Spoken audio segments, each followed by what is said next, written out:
Welcome to Canada's most irreverent talk show. This is The Andrew Lawton Show, brought to you by True North. Coming up, firearms flip-flops, the politics of integrity, and Rod Taylor from the Christian Heritage Party.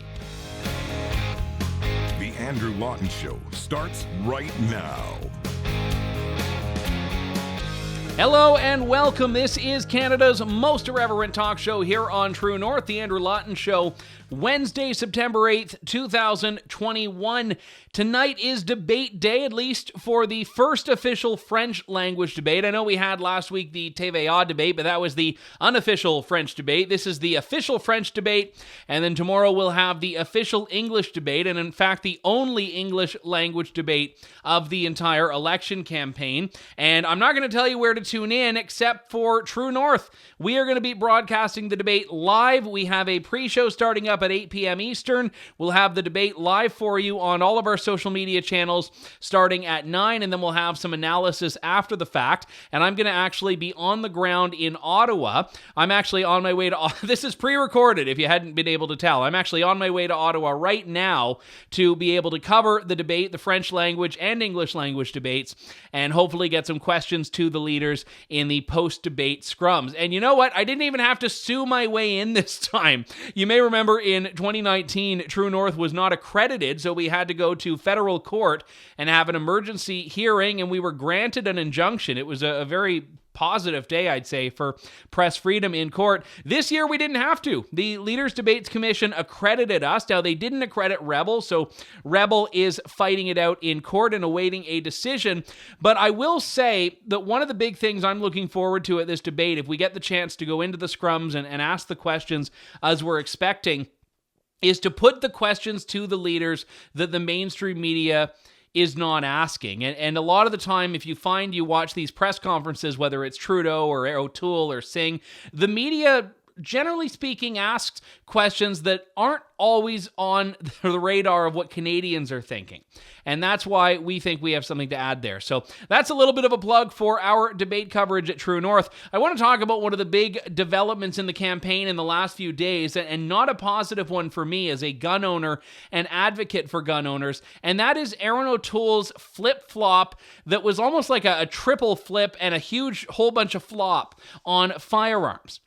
Now, I want to go back a few weeks here first, because you may remember I was actually in Ottawa when the Conservatives launched their platform, and I was in, they call it a lockup or an embargo, where before the platform was announced, I was able to look through and find the things that I thought were interesting and cover them so that I was prepared when the platform was launched. And one of the first things I looked up was what he was going to do on the firearms file, because this is something that during the leadership last year he was very clear on. He said he was going to get rid of the Liberal Bill C-71. He was going to repeal the order in council that the Liberals put in place last May, which prohibited overnight more than 1,500 variants of firearms, including the AR-15 and the Mini-14 and other guns that the Liberals have called military-style assault weapons. And in the general election campaign, I wanted to know, was he going to be just as clear? And he was. It was spelled out right in the platform. You can read it for yourself still. We will start by repealing C-71 and the May 2020 Order in Council and conducting a review of the Firearms Act with participation by law enforcement, firearms owners, manufacturers, and members of the public. And that's it. That's perfectly clear. And the Liberals decided to jump on that. And I talked about it a little bit on the show last week. It started in the TVA debate in Montreal and then became the Liberals' message of the day every single day since. Bill Blair's been doing press conference after press conference. He's been doing the same press conference every day, saying the same things every day, saying that Erin O'Toole is too cozy with the gun lobby and has a secret agenda. And this is an election campaign, so obviously the Liberals are going to keep attacking the Conservatives and vice versa. But everything that Erin O'Toole has done has gotten the same reaction from critics. When he said in the debate last week, we're going to keep the ban on assault rifles, the Liberals said, no, you're going to repeal it. When O'Toole finally clarified his position, the Liberals said, aha, we told you so. And now that Erin O'Toole has flip-flopped, it hasn't done anything to ameliorate the concerns put forward by the Liberals. What do I mean by flip-flop? Well, Erin O'Toole came out and said this. Before I take your questions, I'd like to respond to Justin Trudeau's latest attempt to divide Canadians. So I want to make my position on firearms perfectly clear. First, the ban on assault weapons will remain in place.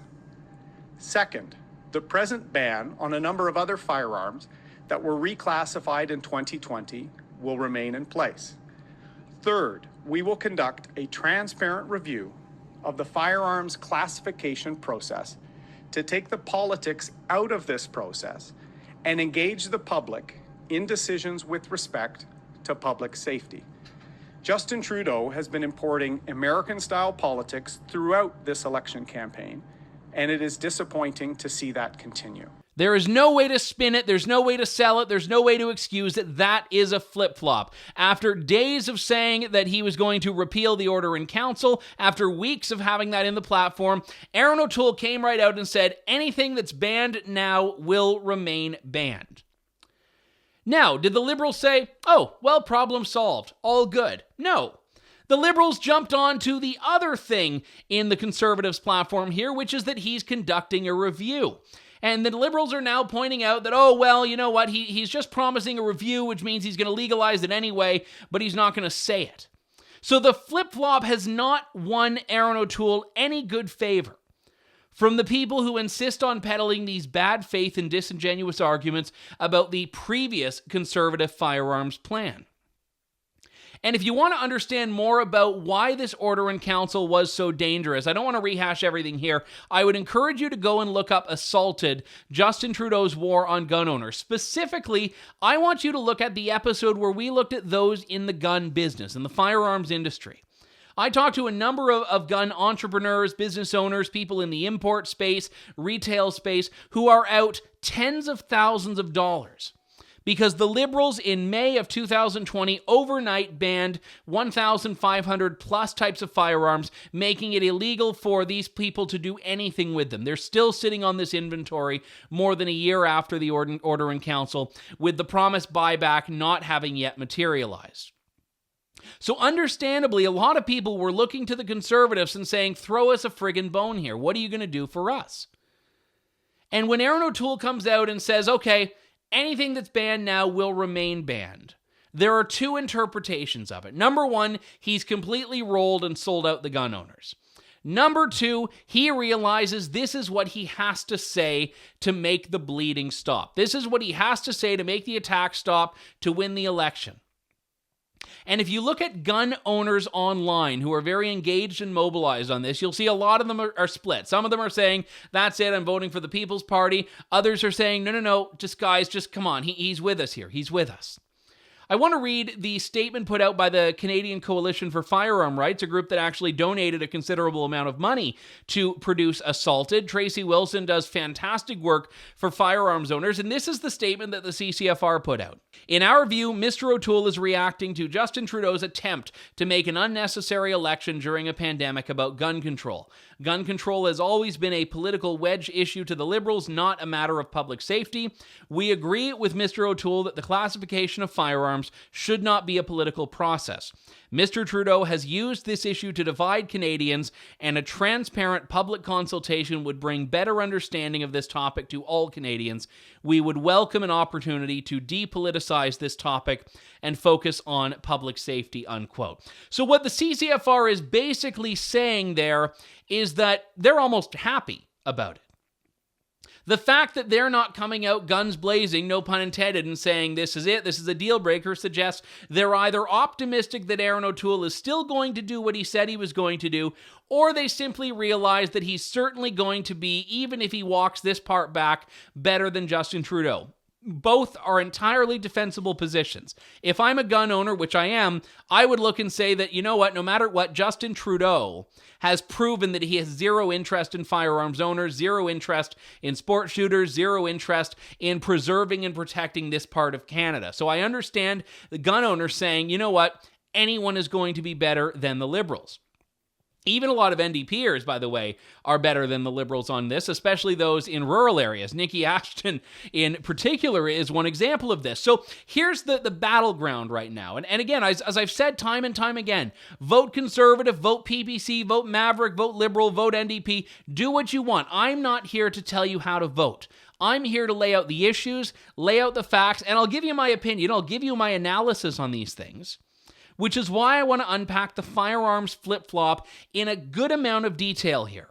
I've said this before, but just in case you're not aware of this, one of the biggest sources of confusion last week when the media still couldn't quite figure out what O'Toole's position was, and even now, is that there's no universal definition of assault rifle. What an actual assault rifle is, the type of gun that's been banned in Canada for, 44 years, is different than what the Liberals call assault rifles, which are basically any firearms they want to ban. They call them an assault rifle, and public buy-in goes through the roof on whatever they want to outlaw. But this game of semantics is very difficult in an election. So if the population is not on board with an AR-15, you don't want to have to be the guy campaigning to tell the people of Canada why the AR-15 isn't as scary as they think it is. If you're doing that, you're going to have an uphill battle and the Liberals are simply going to win. I get that. And it's why a lot of gun owners I've spoken to have said that they would be happy if firearms didn't come up in the election at all. People that have said to me, well, you know what, I know how the Conservative politicians are on this. I don't want them to have to, take any guff from the voters. I'm happy if they never mention it, we get them elected, and then they just do it. That's what a lot of gun owners would want, because they realize that culturally, these issues are very challenging to win on. And the last week in the campaign has showed why, because there's so much misinformation. And in politics, you can't be the great educator-in-chief. You can't change people's hearts and minds on issues when misinformation is so ingrained. And a lot of that is the media, which is why I think media literacy on firearms needs to be a continued priority for anyone that cares about this issue. But I digress. If the election is about guns, Justin Trudeau wins, Erin O'Toole loses. And I think Erin O'Toole knew that. However, I'm not defending the flip-flop for a second, and here's why. O'Toole decided to put it in the platform. O'Toole's team put it very specifically in the platform, and I read the section of the platform in question for you earlier. I should note that now it's been amended. There's a little footnote there, a little teeny tiny footnote. All firearms that are currently banned will remain banned. So just understand this here. We will start by repealing the May 2020 Order in Council, and the footnote on that sentence says anything that's banned will remain banned. So they're going to repeal an Order in Council banning guns while simultaneously keeping anything banned. This shows that there hasn't been a lot of thought that has gone into this. They had to do something, and now they have an incomprehensible position. And incidentally, I remember a couple of weeks back when Erin O'Toole put out this statement about Cheryl Gallant at the time, in which he said that any candidate who doesn't back the Conservative platform in its entirety would not be allowed to sit as a Conservative caucus member. And I had a couple of people point out on Twitter, does this mean that Erin O'Toole has to kick himself out of caucus because he's no longer a supporter of the platform that he put out? A little bit of a cheeky political joke for you, but one that will basically have you crying if you can't find a way to laugh about it. So here's the big problem. He decided to campaign on this. Now, sure, maybe it was to tell gun owners, yes, I've got your back. But if you can't own up to that and defend that at the first sign of backlash, why were you campaigning on it in the first place? So there's a bigger point there. A lot of people I know would be content to say, listen, if he gets elected on the economy and on jobs and on COVID recovery, not on guns, I'm fine with it as long as he does the gun stuff, as long as he does the repeal and goes with Bill C-71 repealing and all of that. I don't take that view. And here's why. I take a very romantic view of democracy. I know elections can be a street fight at times. I get it. But as it stands now, he has told Canadians something that if he goes back on it will be a broken promise. I don't have time for wordplay. I don't have time for semantics. I can't stand it when Justin Trudeau does it, so I'm not going to abide by it when a Conservative politician does it. So if he has stopped the bleeding and tried to get the media off his back and the Liberals off his back by saying that everything that's banned will remain banned, anything he does against that will simply not be a good faith effort. Now look, I'll support the policy, because I've been a long time on-record supporter of repealing these gun control measures that don't do anything. But I can't support the path to get there if it happens in an underhanded way. As it stands, Erin O'Toole would have no democratic mandate to repeal the Order in Council and to unprohibit the AR-15 and the Mini-14 if he wins an election, because he's now told people that he won't. So there would be no democratic mandate to do it. And I honestly believe that winning an election at all costs is not the goal. You need to win because people voted for you for a reason. You need to win because people endorsed your vision, or perhaps they found you to be the lesser of evils. That's fine too. But they need to vote for you knowing that you're going to do something, not because you just hoodwinked them into it. And this is why, as Margaret Thatcher always said so famously, first you win the argument, then you win the vote. People on the right need to lay the groundwork between elections in a long-term way so that when elections come around, conservative positions are not so quickly marginalized and becoming so toxic that overnight they need to be abandoned by the politicians who should be waving the conservative banner vigorously. Erin O'Toole's flip-flop is a failure of the Conservative campaign in one of two ways. It's either a failure of the Conservative campaign to stick to their guns or a failure to foresee that this was going to be an issue. Stick to your guns, I meant in the figurative way, but I guess it also works in the literal way. It's either a failure of them to hold firm or a failure of them to foresee that something was obviously going to be an issue. Of course the Liberals were going to run on the Conservatives like assault rifles. What did we expect them to do? All they have are these half-baked emotional ideas, which is why when Justin Trudeau appeared behind a lectern that had a so-called assault rifle on the sign, on the placard with a line through it, I'm like, of course, the Liberals have probably had that printed off for 6 months, just waiting for the right day for them to trot it out. But conservatives cannot be the cowards. Conservatives have to stand for something, and if conservatives say they're going to do something and they're going to stand for something, they have to be prepared to not cower at the first sign of blowback, which you know is going to happen, you know is coming. This is not like one of these weird attacks that just came out of nowhere that you didn't know was going to happen, like if someone started to just declare war on Erin O'Toole's animal welfare plan or something. No, they knew this was coming. Why did they not have a better defense? Why has Erin O'Toole not been spinning this to Justin Trudeau and asking the very firm but very necessary question, Prime Minister, define assault rifle? I know Erin O'Toole is going to get hit on this in the debate. He's going to get hit on it in the French debate. He's going to get hit on it in the English debate. And I'm guessing his answer is going to be, well, yes, we're going to do a review, and he's just going to try to say as many words as he can until his time runs out. Instead of actually trying to move the ball on this issue. It's going to be difficult. But the old thing that I've said time and time again that I think people need to be reminded of here is that you're going to get attacked for this anyway. You might as well live up to what you believe and what your authentic position is. The Liberals are going to be the gun-crazy gun nuts to the Liberals anyway, so they might as well be that.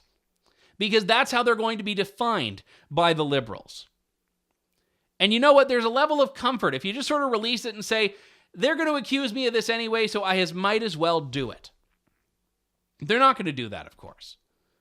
And this is why the Andrew Breitbart position, the politics as downstream of culture, while not radical, is still not entirely understood. There are so many issues where a position that is a sensible, normal, and I would argue mainstream position in some ways will not be argued and will not be advanced by conservative parties because the institutions are against them. The Liberals, all of these NGOs, all of these groups that rally together and take an undeniably left-wing position on so many issues under the sun, whether it's healthcare, whether it's firearms, whatever. And you see this in the debates. Just look at the topics for the English language debate. Not a single topic on foreign policy. Reconciliation, you have economic recovery post-COVID. These are good topics, but undeniably, they are topics where the Liberals will have an advantage. And so often the premise of questions put to politicians is an inherently left-wing premise. What are you going to do about X? Is based on a left-wing premise that every problem has a government solution. And conservatives are always disadvantaged in this way. Conservatives are disadvantaged because when everyone wants to know what you as the prime minister, what you as the leader of a government are going to do, conservatives, who traditionally are the low-tax small government party, conservatives' instinctual response will be nothing. I'm not going to do anything, which doesn't exactly win you votes. But you have to be prepared to own that. I get the whole get in there mentality. I do. I really understand that. I've gotten tired when I used to work in partisan politics. I got tired of losing. You work hard, you know your ideas are better, but you know what? You lose. I ran for office once. I'm kind of glad I lost retrospectively, knowing what happened to Ontario politics and what happened from the party in which I ran as a candidate, but glad to have put that behind me. The reality is it sucks to lose. So if someone comes along and says, well, you can win, but you have to say this, say this, say this, say this, you have no accountability to your beliefs or to the beliefs of the people behind you if you do that. Because you haven't actually got elected on anything that matters. And whenever anyone says, well, if you don't vote for X, you're just sentencing Canada to 4 more years of Trudeau, I say, listen, I'm completely on board if someone wants to make a decision for themselves because they feel that the alternatives are not giving them anything that's fundamentally or substantively different. People can debate and talk about whether that's actually the case, of course. People can talk about whether, Erin O'Toole, Maxime Bernier, Jay Hill, or Justin Trudeau, Jagmeet Singh, all of these people, they can talk about what the differences and similarities are, and that's a debate we can have in a free and democratic society. But I'm never going to begrudge anyone for making a decision if they feel they're not getting something from the person who's holding themselves up as an alternative. And my message to Erin O'Toole, to the Conservatives, to any party seeking votes, get people to vote for your vision, and don't prove that your vision is not something you care all that much about. If you don't care about the firearms file, that's fine. I realize that gun owners are a minority in Canada. But I would look at O'Toole and say, okay, well, you have this platform that you put out 3 weeks ago, 3 weeks and 2 days ago. If you're prepared to roll on this platform, this one particular section of a platform, what else are you prepared to roll on? Are you prepared to roll on this tax cut or this government program? Are you prepared to roll on this? Whatever the case, I'm not even thinking of specific items. I'm just saying that if you're prepared to walk that back, what else in your platform are you prepared to walk back? And I'm not telling you that the flip-flop was justified, unjustified. I'm not telling you it will hurt the Conservatives in the polls, because you know what? It probably will help them. But the point that I'm making here is that I'm tired of politicians and parties who are unable and or unwilling to actually stand up for the things we know they believe and stand up for the people who are supposed to be behind them, and they need to be behind them. I'm kind of tired of politicians looking and saying, no, just trust us. We just need to get in first, and then we can do this. And then this may never materialize. We've got to take a break. When we come back, more of the Andrew Lawton Show here on True North. Stay tuned. You're tuned in to the Andrew Lawton Show. Welcome back to the Andrew Lawton Show. As I've said a few times now, we obviously have given a lot of attention and continue to the major parties and major themes that come up. But one of the things we do differently is also shining a light on some of the candidates and campaigns that aren't getting as much attention in the mainstream media. And with that prelude, I wanted to bring into the show Rod Taylor, who is the Christian Heritage Party leader and also the party's candidate in Skeena-Bulkley Valley in British Columbia. Rod, it's good to talk to you again. Thanks for coming on today. Yeah, it's great to be on with you. Thanks, Andrew.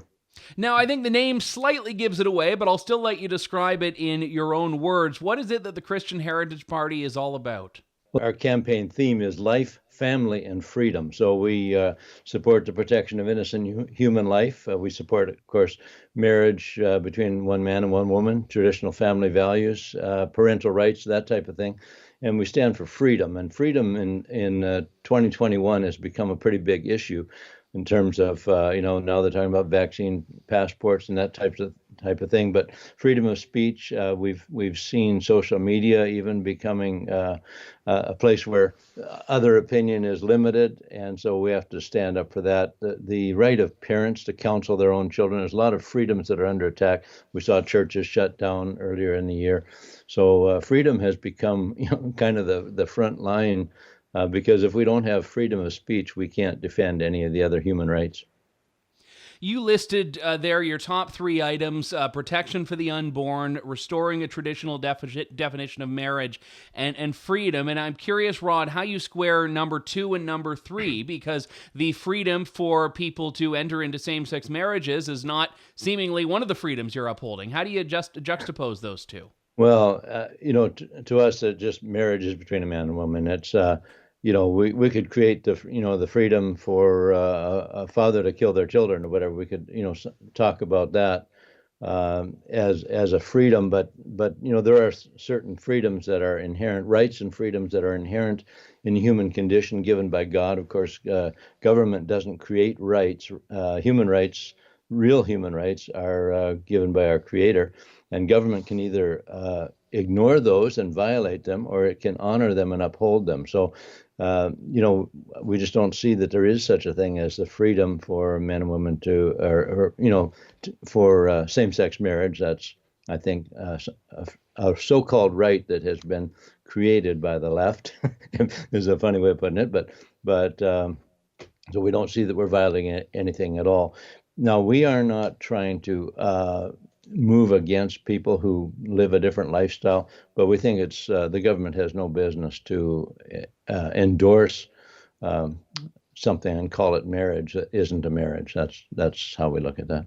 Now, why is it the government's role, and I say this as a Christian, to endorse a Christian ethic and the government's role to endorse Christian law and basically God's law, as opposed to saying that this is a free country, you as an individual have the right to live your life in accordance with Christianity? Why is that an area where you think a government, and by extension a political party, needs to put this forward?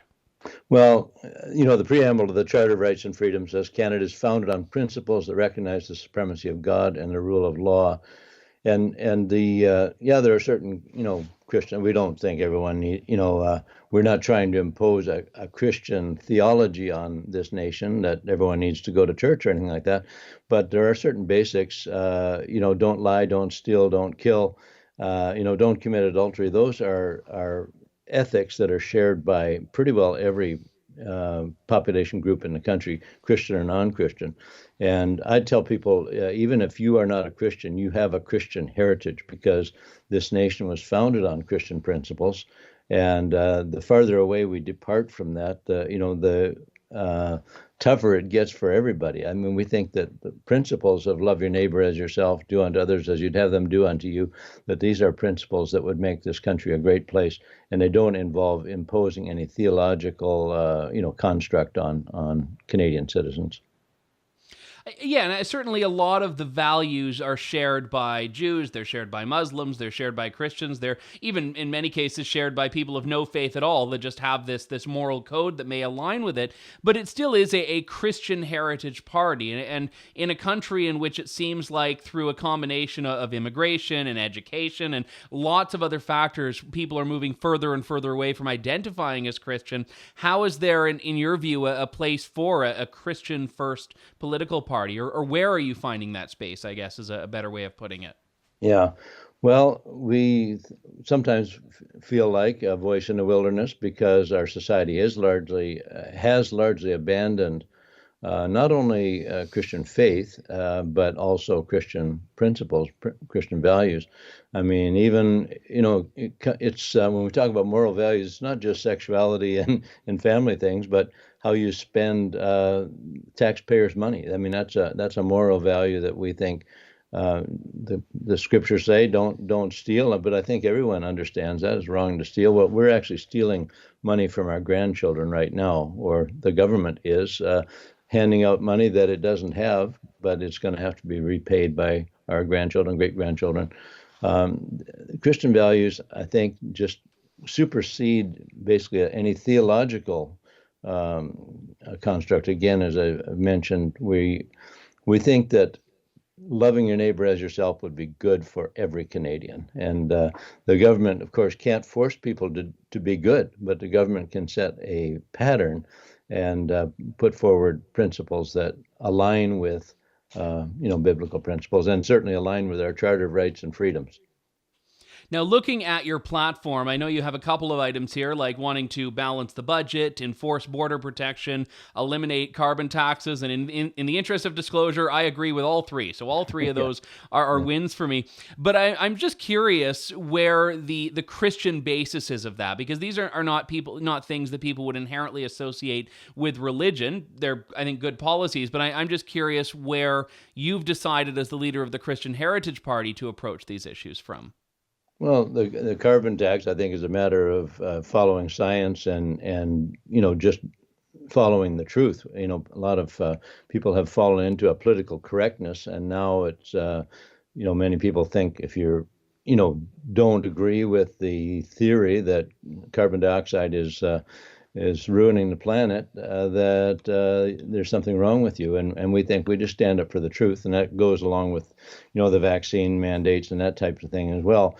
I guess maybe the backside of that is some people have accused us of being, a one-issue party because we are, the only pro-life party at this point in time in Canada, actually standing up for the protection of innocent human life in the womb. And we say, no, we're not a one-issue party, but abortion is a one-party issue. We're the only ones willing to talk about it.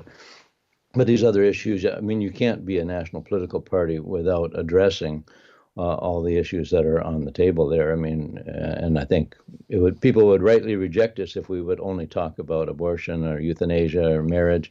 We do have a fairly broad platform. We're working on it all the time to make it better. But we take stands on things, and I guess other people, maybe sometimes even Christians, might disagree with us on things. And I have told my candidates, the other candidates that are running in this election, on life, family, and freedom, we're united.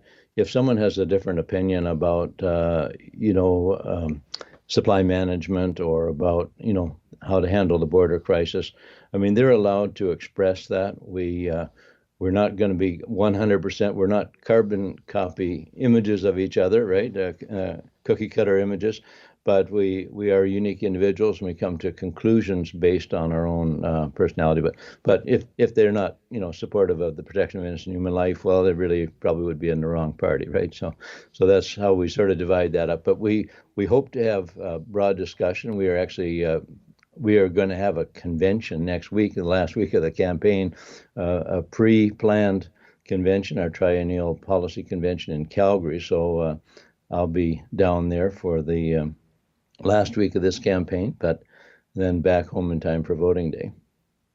One of the interesting things I will say is that in Conservative Party of Canada politics, it's very difficult, not impossible, but difficult to be elected as a leader without being pro-life or without in some way appealing to social conservatives. We've seen this with Erin O'Toole. We saw it with Andrew Scheer. We saw it with Stephen Harper, because social conservatives make up such a huge portion of the Conservative Party's base. You need their support at least in some way. So you are, I think, right to point out here that there is an appetite for a party that's going to take a stand for that. But as we so often see, the Conservative Party of Canada sometimes runs away from that once we get into a general election campaign, which is where we've been in the last couple of weeks on the issue.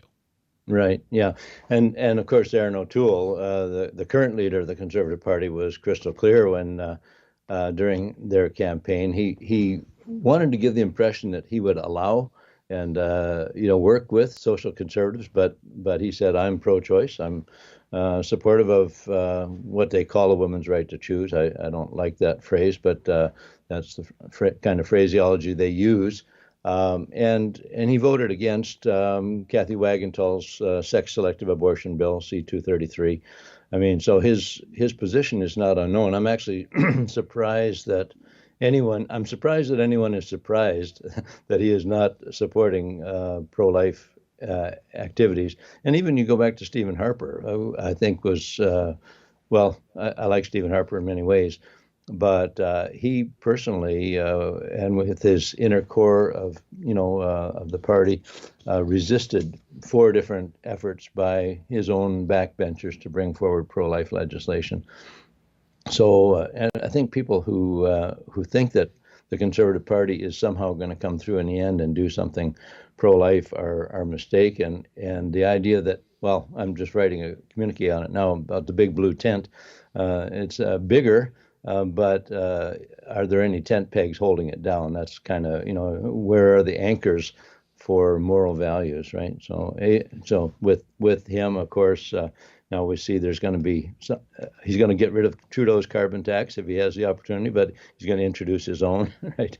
That type of thing. He doesn't like the concept of vaccine passports, but he's going to have some national system for tracking vaccination and alternatives and whatever. So I think he's trying to, stay close to the middle line, but unfortunately, that's where there's a lot of roadkill along the middle line.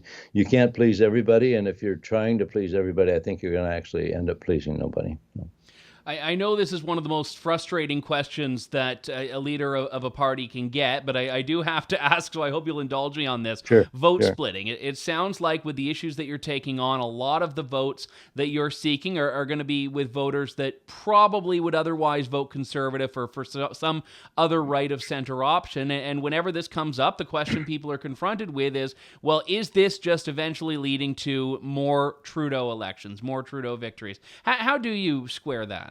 Well, there's a few different answers for that. One is if you don't want to split the vote, North Korea and China and Cuba are places where you don't really split the vote because you only have one choice, right? Our system is designed, whether it's a perfect system or not, it is designed to split the vote. If people actually voted for what they wanted instead of voting against what they don't want, or pragmatically thinking, well, my neighbor's probably going to vote this way, so I better vote that way, right, or whatever, I think we would have a lot closer representation of the views of Canadians in Parliament today. But people have tended to base their voting habits. They vote out of fear instead of out of hope, I guess. And, so vote splitting, I think just if people voted for what they wanted, we would actually have a better idea of what Canadians want. I think there's many more people. I've been told many times people would, I'd love to vote for you, but I don't want to split the vote. Well, in my riding, Skeena-Bulkley Valley, the Conservatives have lost in the last 6 elections. So the idea that they're going to get rid of our NDP member by voting for a Conservative who's going to lose, and somehow that's going to take power away from Justin Trudeau's Liberals, it's just not logical, but people think that way. We ask people to just vote for what they believe in, and if they did that, our numbers would be much higher than they are, and that would give people hope, right? Christian Heritage Party leader Rod Taylor joining me now. Rod, thanks so much for your time today. Good to speak with you. Thank you, Andrew. Really a pleasure being with you, and all the best during the rest of this election and on through. Take care. Thank you. God bless you. Yeah, take care. That was Christian Heritage Party leader Rod Taylor. As I said in the lead up to that segment, we are here at True North going to pay attention to a lot of the candidates and parties that the mainstream media is not paying attention to. Not just because they're not paying attention to them, but because a lot of these people still have something to say, and even if you agree or disagree with it, doesn't really matter. They're a part of this country and a part of this process. And we've actually gotten a lot of requests from our viewers to have an interview with Rod Taylor, so glad we could accommodate him in the midst of the writ period here.